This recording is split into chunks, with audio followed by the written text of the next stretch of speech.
This day has come. After suffering in the shoes of a crusader, a legionnaire, and a samurai, we go to the place where everyone dreamed of visiting. Of course, we are talking about Sparta, the harshest state in history. Today we will grow cubes on the press and go under the command of King Leonid to fight the Persians and find out what the feat of 300 Spartans really was. Unfortunately, real life is very different from what movies and games showed, but that's what our channel is for, isn't it? So vote, would you like to go to Sparta in the comments? And get ready, it will be very brutal. Let's start with the historical background. The very name of the state of Sparta is not very correct and took root thanks to the Romans. Look at any shield of a Spartan warrior. The letter L, which sounds like a lambda in Greek, is clearly visible there. The reason is simple. The Spartans did not call themselves Spartans. They were called Lacedaemonians, in honor of the city of Lacedaemon, the emphasis of which is shifted to the last syllable, even by experienced historians.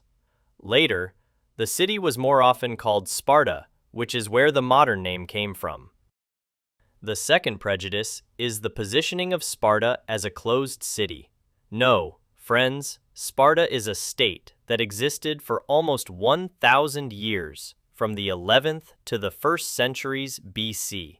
At that time, there were many states on the territory of Greece, and our Sparta was located in the south of the Peloponnese Peninsula, in the area called Laconia. By the way, the concept of laconic speech came from there, because the people who inhabited Sparta could not be called talkative. Somewhere there, our Spartan Vassia was born. Don't be surprised, the name Vasilis is Greek, and actually quite proud, because in direct translation it means king. It's about 480 BC.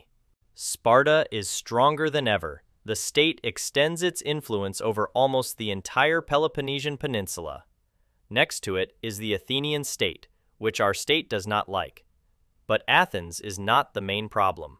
To the east is the vast Achaemenid Empire, popularly known as the Persians. They do not understand the varieties of the Greeks and are charged with one simple goal: to capture the entire Greek land.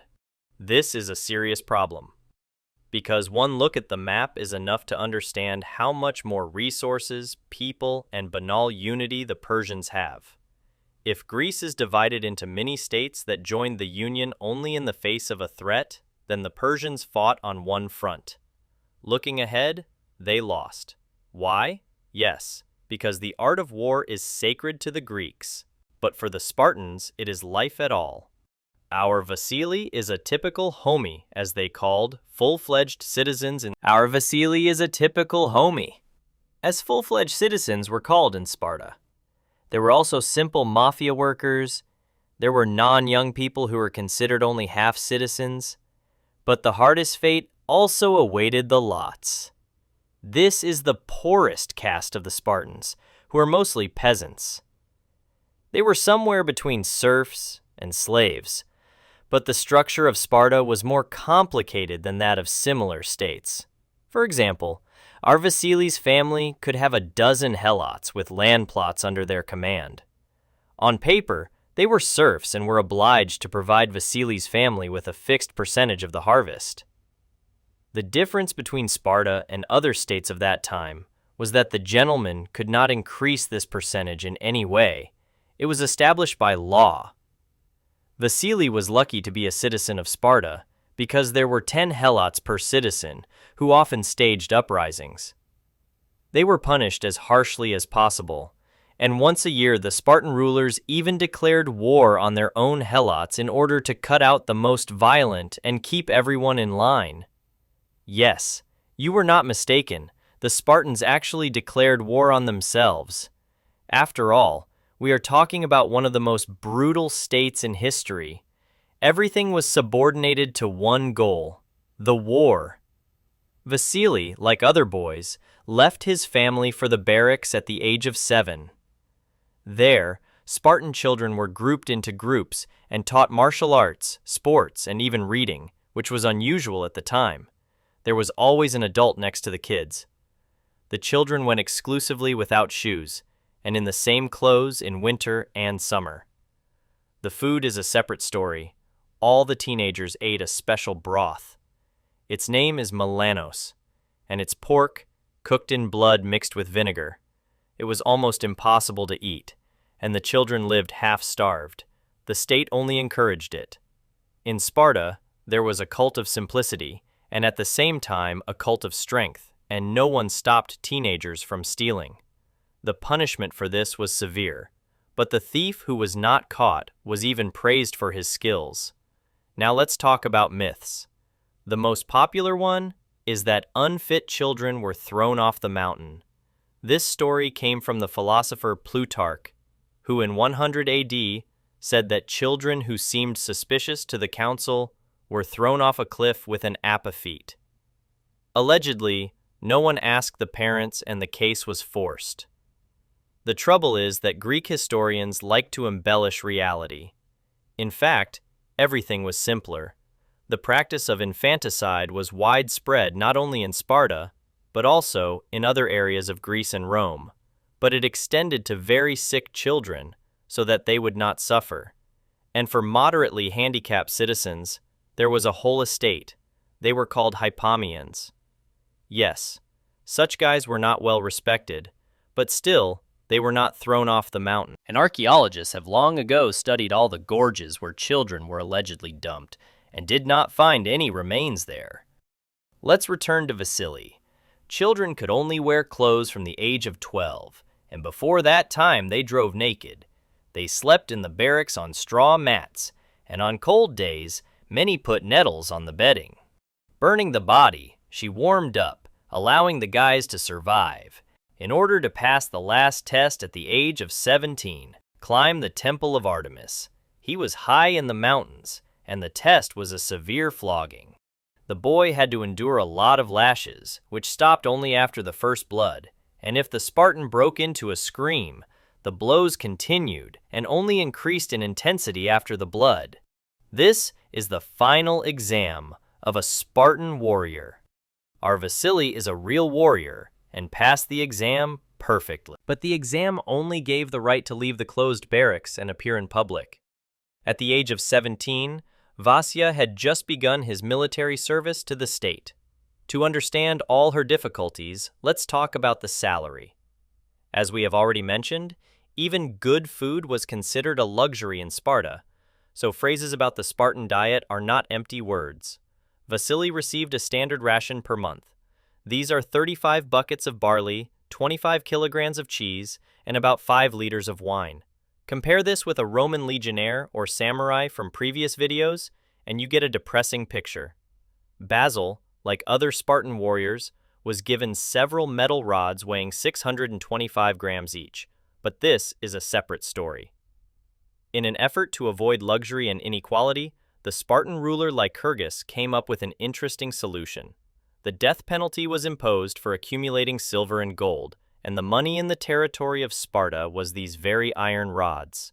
One weighed 625 grams, and to buy something worthwhile, money had to be carried by whole teams.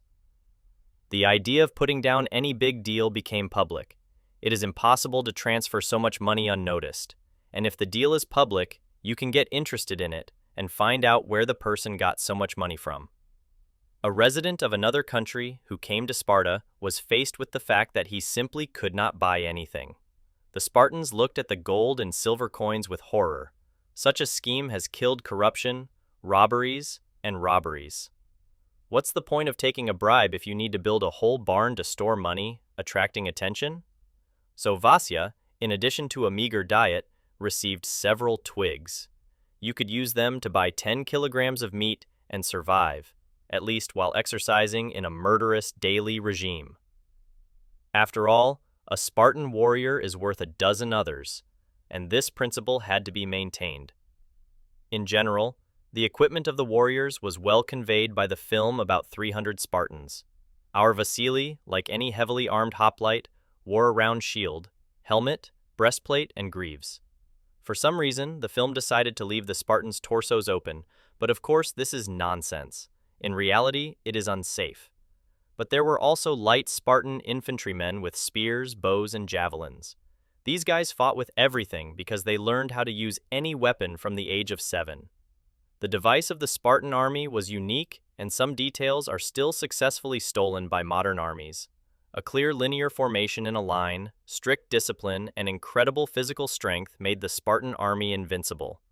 Lined up in 8 ranks deep, the phalanx could stretch for 1 kilometer, and until 371 BC, it was believed that it was physically impossible to defeat such a formation. The reason is simple. Unlike other armies, the Spartans did not have engineering facilities. They just pushed forward, relying on brute force, and in it, they surpassed and crushed any opponent. Returning to Vasia, we recall that the year is 480 BC, and the war with the unwashed Persians is in full swing. Sparta is ruled by King Leonid, who, like everyone around him, is an excellent warrior. Everyone is familiar with the film about 300 Spartans, and we will not repeat the obvious things, but only focus on the differences between the film and reality. Let's say that our Vasia will be among the 300. Together with King Leonid, who really fought on the front line with the soldiers, Basil holds the defense against the Persian army in the Thermopylae Gorge. This is logical because at the beginning of the video, we showed a map showing the size of the two states. According to various estimates, there were up to 250,000 Persians under Thermopylae, and only 7,000 Greek soldiers opposed them. It is worth noting that the number of Spartans is not accidental. 300 people are the personal guard of the Tsar and the most selected warriors. And they really held off an opponent 20 times their size for 2 long days. They would have held it longer if it hadn't been for a local resident, Ephialt, who decided to earn extra money. Ephialtes told the Persians about a mountain route that could bypass the Greek positions. However, Spartan intelligence did not sleep, and Leonid was the first to find out about it. The Tsar immediately sent the entire army home, leaving only 300 hoplite guards with him. But this is not romance, but common sense.